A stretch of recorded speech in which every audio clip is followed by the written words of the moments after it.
Excellent combination and excellent racing. Here we go for the second of the Triumph Triple Challenge races, and a good start this time. Jack Sim deciding it's much safer and quicker to stay on board.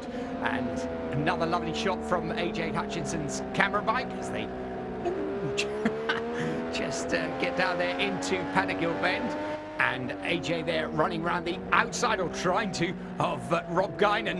It doesn't quite work for him. Rob cuts across to the inside and runs down the hill from Druids. Just ahead of us we can see Greville Ball, and then it's Rob, and just ahead of Rob, Michael Collins. They run along Cooper Straight as the leaders into Surtees, and look who's up front. It's the man who stayed on board, Jack Sim. Superb start for Jack. He it is that leads for the first time masking up the hill onto the Grand Prix loop here at Brands. And towards us he comes, and that's something of a lead ahead of Chris Bishop. Steve Smith's right up there as well.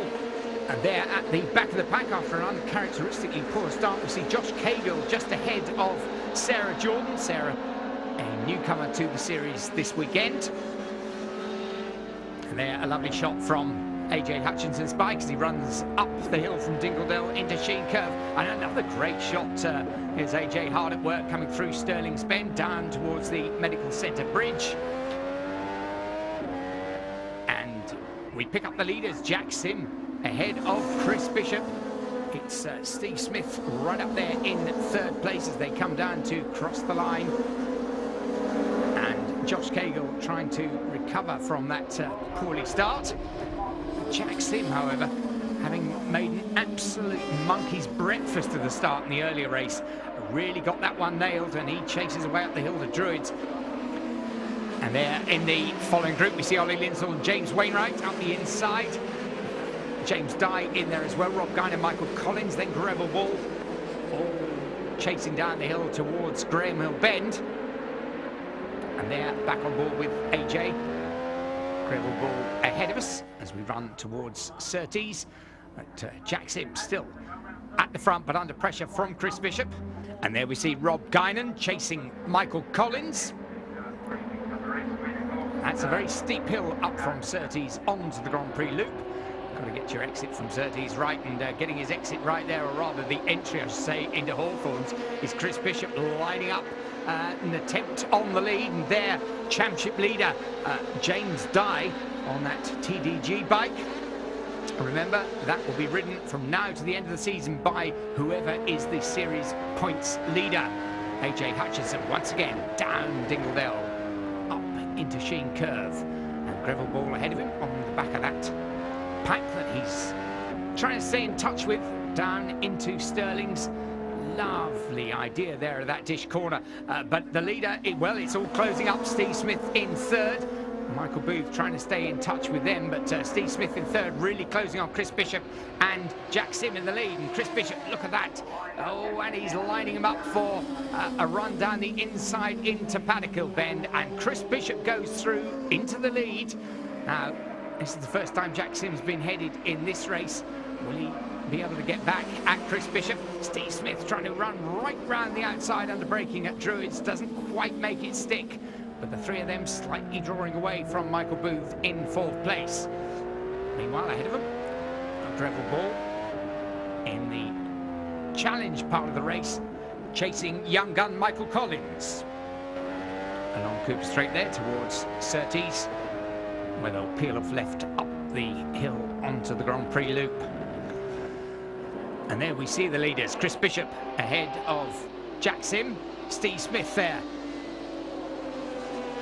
through Hawthorns, still trying to get back in touch with the two ahead of him, and Michael Booth in a safe fourth.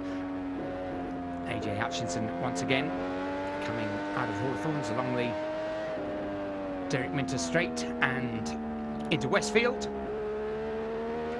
Lovely shot from the rev counter there as Greville Ball chases hard after Michael Collins, and we're chasing the two of them up through Sheen Curve. And just clipping the curb there on the exit, and some problem for Michael Collins. Don't know what that was, but Greville Ball just sails underneath him, and AJ closing as well. So I don't know whether Michael had a problem with the gears there, but Greville it is that's past, and Michael just chopping the nose off AJ there as AJ tried to nick through on the inside as well. And along the Brabham Straight they come, and they're carrying us on board as well. Where are we going to go, AJ? Up the inside? I don't think there's quite room, and Michael's trying to come back at Greville, but that's not going to work either. The great swoop down to the bottom of the paddock, and AJ this time got a good run up the inside into Druids, and he's carrying us with him. There we go. And Michael Collins down at 2 places in about 2/3 of a lap. Here is the real battle down in midfield, and there we can see Richie Welch, one of the challenge runners, just lining up a pass there. Doesn't quite come off as he goes around the hairpin.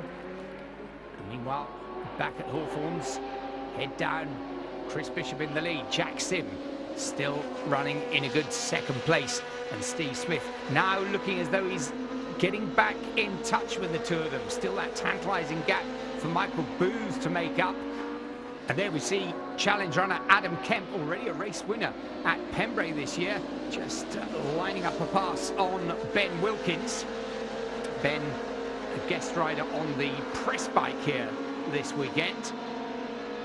Just losing out there to Kemp as they run down through Westfield. And Chris Bishop, Jack Sim, and a closing Steve Smith. Steve Smith really has got his head down, hasn't he?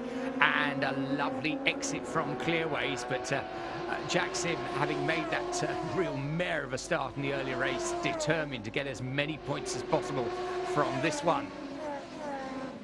Last lap flag being shown up the start-finish line. So it's run what you brung time now. Chris Bishop it is. That leads from Jack Sim and Steve Smith. Well, you wouldn't put your 2-bob on any of those particular finishing positions. They'll look very aggressive and on the case. And there, Michael Collins chasing hard on the run down from Druids. But up the front, Bishop, Sim and Smith. The long drag up that hill onto the straight. And there we see Wayne Stewart giving the Michelins a bit of pressure going around Druids. Up the front, Chris Bishop then, half a lap to go. Into Hawthorns, Jack Sim, absolutely desperate to make amends for his earlier race. And Steve Smith, who's really been in the mix up the front for a good few events now.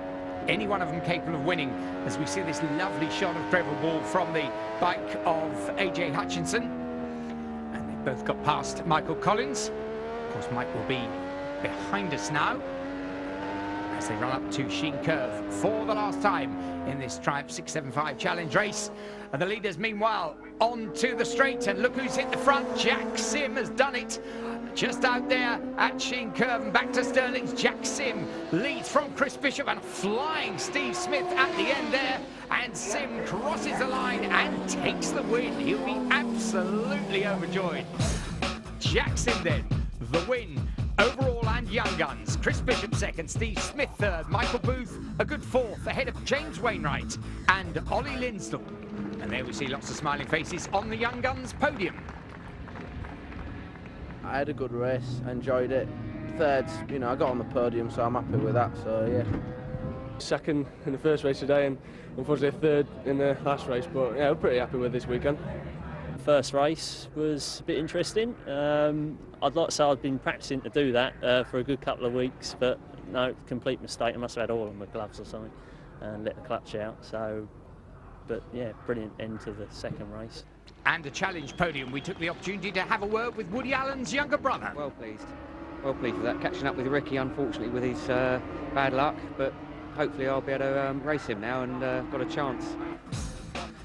Well, Greville, you do have a chance, but the overall standings still led by James Dye, but now a shortening gap back to Michael Booth, Ollie Linsdell, Jack Sim, Steve Smith and James Wainwright.